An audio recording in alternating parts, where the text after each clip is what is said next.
soirée autour du film Nosferatu et dans le cadre surtout de l'industrie du rêve, du festival d'industrie du rêve, voilà, qui va vous être présenté dans quelques minutes. Vous avez évidemment la projection du film Nosferatu d'Herzog, et puis on vous invite évidemment à rester à l'issue de la projection pour discuter, échanger, ou écouter si vous êtes timide et que vous êtes par l'éventuel de nous voir. L'industrie du rêve, c'est une manifestation qui est née en 2000 et qui explore les liens entre art et technique, et nous donnons la parole chaque année vraiment aux personnes, à ceux qui fabriquent le cinéma.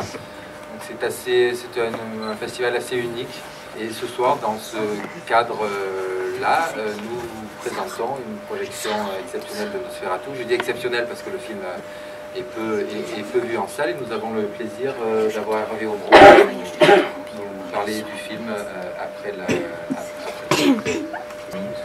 Que dire, c'est beaucoup de choses à dire, on verra ça après, je vous laisse avec le film, et puis à tout à l'heure j'espère. Bonne projection.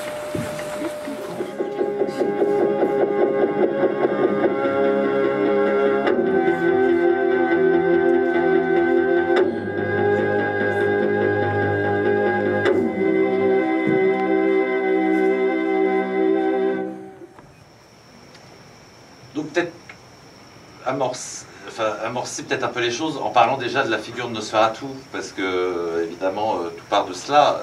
C'est un film, le film d'ailleurs, ça fait longtemps que je ne l'avais pas revu, il est de manière assez frappante, il est très fidèle au film muet.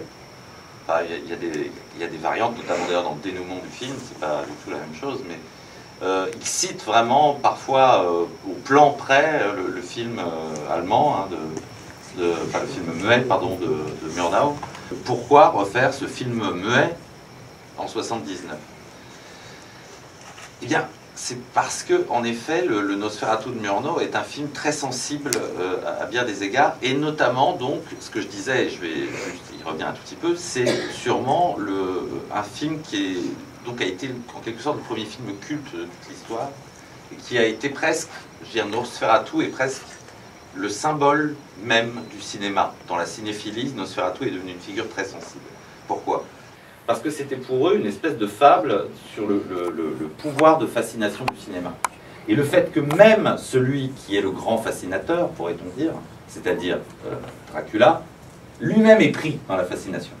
Lui-même, au bout d'un moment, il y a d'ailleurs là aussi les citations, c'est quand on voit Dracula à la fenêtre, juste avant qu'il n'aille dans la chambre de Mina, ben lui-même il est pris, il est un voyeur, et lui-même il est pris, on ne sait plus qui fascine qui dans l'affaire. Elle le prend à son propre jeu.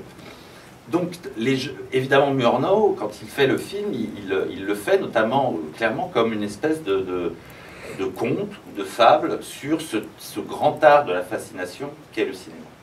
Et il y a quelque chose, évidemment, il y a quelque chose, Dracula a été fait pour rencontrer le cinéma, de toute façon, sur bien des points. Quand vous lisez le livre, il y a notamment tout l'enjeu de la projection, le fait que c'est une figure qui projette, en effet, des images, des visions au personnage. Il y a tout un enjeu de montage aussi dans le livre, quand vous le lisez, parce que c'est un montage de documents, le livre. Et puis c'est aussi, et on le voit bien d'ailleurs dans ce film-ci, mais on le voyait déjà dès le film de Murnau, c'est une histoire de l'œil. L'enjeu de l'œil dans le livre est déjà très important. C'est une affaire de regard. Et ce qui est notamment frappant, et dans le livre, et bien sûr dans le film de Murnau, c'est que le vampirisme, c'est tout autant une affaire de sang que de regard. Et je dirais que Nosferatu est devenu presque une mascotte des pouvoirs du cinéma. Et ça a été encore plus accentué, et donc c'est pour ça que ça a été très vite une espèce de film culte, presque comme le Rocky Horror Picture Show, si vous voyez le Rocky Horror Picture Show. C'est que donc la veuve de Bram Stoker, l'auteur de Dracula, a tout fait pour faire détruire, c'est assez beau d'ailleurs, il y a un côté veuve noire qui veut planter un pieu dans le film. C'est que comme Murnau d'ailleurs lui était à peu près dans les règles, enfin je ne sais pas, mais en tous les cas la maison de production n'avait demandé aucune autorisation à la veuve de Stoker, et a fortiori lui avait versé aucun droit. Et donc Florence Stoker, la femme de Bram Stoker, la veuve, hein, elle a déjà disparu, découvre qu'il y a des Allemands qui se sont appropriés Dracula. Alors évidemment c'est pour ça que d'ailleurs qu'ils ont appelé Nosferatu.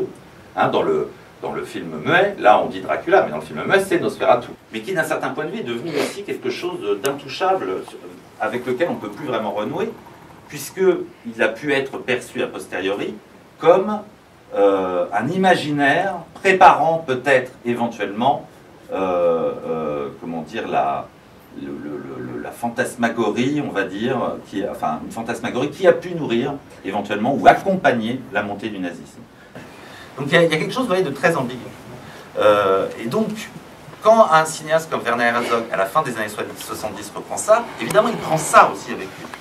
Donc vous voyez, il y a un certain quand même voilà, culot là-dedans, et peut-être que, après, si on a le temps, je pourrais parler de Werner Herzog lui-même, parce que tout ça s'insère aussi dans la personnalité de Herzog, qui lui-même a été taxé, pour en parler presque, d'avoir presque une nostalgie, notamment Wagner, il y a du Wagner. Hein. Wagner en Allemagne, c'est pareil, quoi. Wagner, voilà, ça a été instrumentalisé, oulala, attention, il faut prendre ça avec des pincettes.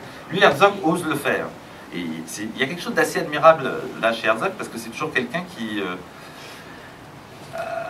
contrairement à quelqu'un comme Wenders par exemple, qui lui a toujours fait l'après-catastrophe, mais qui n'a jamais regardé de front en face la catastrophe, lui, Herzog, il ose faire une passerelle avec ce cinéma d'avant le nazisme, avec sa beauté, mais aussi voilà, cette chose qui paraît maintenant délicate à toucher. Lui, il y va. Il dit, bah si, ça fait partie de notre histoire, donc il ne faut pas l'oublier.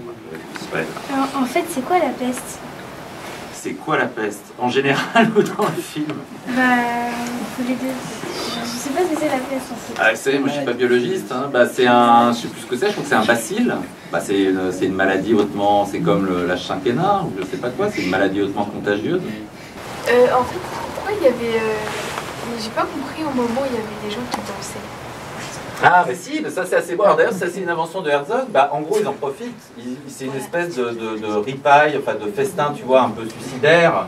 Un peu de bon, bah, puisqu'on est tous condamnés. D'ailleurs, ils le disent, ils disent venez, c'est notre dernier repas. C'est-à-dire, puisque tout est fini, autant en profiter et faire la fête, quoi. Ils font la fête pour une dernière fois. On le voit, tu vois, c'est un banquet un peu évidemment morbide. Il y a un côté un peu suicidaire, puisqu'ils sont au milieu des rats, mais parce qu'ils se disent bon, bah, puisque tout est fini, autant prendre du bon temps tant qu'on est encore vivant, quoi. C'est ça qui se passe.